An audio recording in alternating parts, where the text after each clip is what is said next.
What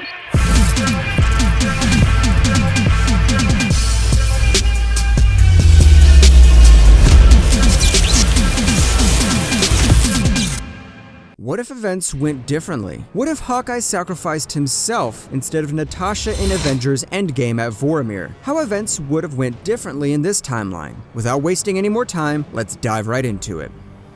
On Vormir, Natasha and Clint were standing and thinking of their next course of action after Red Skull said that a soul needs to be sacrificed in order to obtain the Soul Stone. They both wanted to sacrifice themselves as they cared for each other. In the original timeline, Black Widow managed to sacrifice herself after a brief fight with Hawkeye. However, in this fanfiction, as Barton knew that Natasha would have some tricks up, so he prepared several arrows which would incapacitate Natasha temporarily. Barton managed to stun Natasha and told her to take care of his family should they ever return from the blip. He told her that this was retribution for himself for the time that he was the Ronin in Japan. Before throwing himself off the cliff, he said that she should find some heroes who were based in Los Angeles. He had their support the time before the Ronin incident. Natasha watched in horror as Barton fell towards the bottom of the cliff. With the Soul Stone in her hand, Natasha vowed to kill Thanos and restore back everyone from the blip. She then returned and met with the other Avengers, who were disappointed to know that Hawkeye was no longer with them. The Avengers grieved for Barton and had a funeral for him. Natasha then told Tony and Rogers that Barton said something of a group of heroes based in Los Angeles. She said that the formation of this superhero team was before the time he became the vigilante Ronin. Steve then dispatched Natasha to search for this team, while the Avengers were completing their own version of the Infinity Gauntlet. As Natasha was traveling to Los Angeles, she eventually tracked a base of several undisclosed heroes. She was uncertain of who those heroes were, but met them. At first, the heroes were hostile and thought that she was an enemy. However, after she said that Barton sent her, the heroes decided to stand down. Natasha asked who they were. They said that they were the West Coast Avengers. The heroes were Wonder Man, Tigra, and Mockingbird. Mockingbird was a former agent of S.H.I.E.L.D., and after S.H.I.E.L.D. was disbanded, she went underground. She is an expert marksman and fighter. Tigra has superhuman abilities, strength, and agility that resembles a cheetah. Wonder Man, meanwhile, had the abilities that are psionic energy and Superman-like. Natasha then asked why they never helped the Avengers when Thanos invaded in events of Infinity War. The West Coast Avengers replied that under Hawkeye's instructions, they were told to stand down as the last backup. As they weren't recognized officially as heroes, charging into the battlefield with the Avengers at Wakanda could cause some unforeseen conflict. She told them of Barton's sacrifice, and they mourned for him. Just then, Natasha's signal went off after an explosion at the Avengers compound. Thanos from 2014 has arrived alongside his warships. Natasha told the rest of the team to hurry and join her. When they arrived, the entire Avengers compound has been razed. In the original timeline, Barton spotted the gauntlet and escaped from the Outriders from killing him in the tunnel. In this version, Natasha was with the West Coast Avengers when she spotted the gauntlet lying at the debris. She tried contacting the other Avengers, but was to no avail. She then took the gauntlet and decided to meet with the rest of the team. Tigra and Mockingbird killed the Outriders, while Wonder Man used his psionic energy to kill off the remaining Outriders who were chasing them. When Natasha met Nebula from 2014, her instincts told her that Nebula cannot be trusted. Instead of handling the gauntlet to her, Black Widow fought briefly against Nebula before overpowering her. As Nebula was about to use her gun to kill her, Nebula from the future shot her past self. Natasha then ran off with the gauntlet. As the Avengers were fighting against Thanos and the rest, Natasha made her way through with the gauntlet. She then decided to hand it over to Black Panther as she trusts him the most after Steve. The rest of the Endgame timeline plays out the same. However, this time, the Avengers would have received help from the West Coast Avengers counterpart. Natasha herself would have fired bullets or electrical bolts to stun Thanos as her way of revenge for Hawkeye. Just as Thanos was overpowering the Avengers and he was about to stomp on Black Widow, an arrow flew and shot Thanos. It stunned him for a mere second, but gave the advantage for the heroes to take him down. The heroes were shocked and thought it was Hawkeye. However, they saw a girl with a bow firing more arrows. She said she heard on what happened with Jeremy Barton and that she trained under him during the time he was not on hero service. She couldn't just let her mentor down and decided to join the fight. Eventually, Thanos would attempt to snap, but Tony managed to get the stones on his own gauntlet and snapped as in the original timeline. The Avengers and Guardians were devastated with the death of Iron Man. On that day, they lost two major heroes, Iron Man and Hawkeye. Hawkeye. Bruce Banner was glad in a way that he could be reunited with Natasha, although he was still conflicted with the death of Hawkeye. A funeral was done for both Barton and Tony. Natasha herself consoled Barton's family, who returned from the blip, and told them about his heroics until the end. Thor asked her what she would do now, since she has sorta got a new clean ledger to begin with. She looked at the Wonder Man, Tigra, Mockingbird, and Kate Bishop before saying she would help them train to be the newest members of the Avengers. Even with Thanos' threat gone, who knows what might come in the future. Steve would later return the stones and passed on the mantle of Captain America to Falcon. With Steve, Tony, and Barton gone, the Avengers would now be reformed with the appearance of the West Coast Avengers and Kate Bishop. Black Widow would lead the new Avengers, and she would always remember Hawkeye's sacrifice till the end. Well, that's it. That's what would happen if Hawkeye decided to give his life instead of Black Widow. Let us know in the comments section what you think of this, and let us know what do you want to see next in the upcoming videos. As always, don't forget to like, subscribe, and comment down what you think of this video, and we hope to see you again in the latest videos.